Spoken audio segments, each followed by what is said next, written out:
savoir c'était pour mourir qu'ils étaient venus là. Lequel des deux enfants le premier en parla? Comment dans leur baiser vint la mort?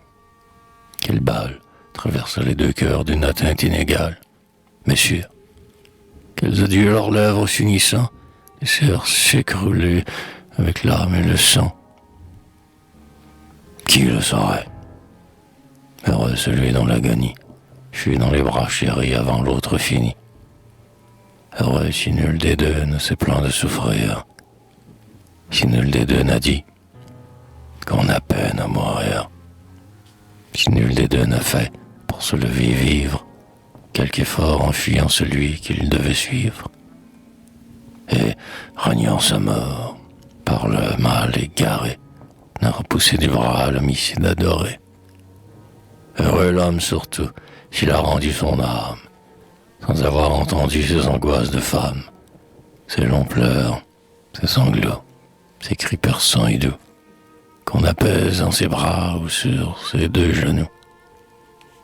Pour un chagrin, mais si la mort les arrache, font que l'on tord ses bras, qu'on blasphème, qu'on cache dans ses mains son front pâle et son cœur plein de fiel, et qu'on se prend du sang pour le jeter au ciel. Mais qui saura leur fin? Sur les pauvres murailles, si nos berges où depuis on fit leurs funérailles, ou berges où pour une heure ils vinrent se poser, ployant l'aile à l'abri pour toujours reposer, sur un vieux papier jaune, ordinaire tenture, nous avons lu des vers d'une double écriture, des vers de fou, sans rime et sans mesure. Un mot qui n'avait pas de suite était tout seul en haut. Demande sans réponse, énigme inextricable, question sur la mort, trois noms sur une table, profondément gravés au couteau. C'étaient d'eux tous ceux qui demeuraient, et le récit joyeux d'une fille au bras rouge.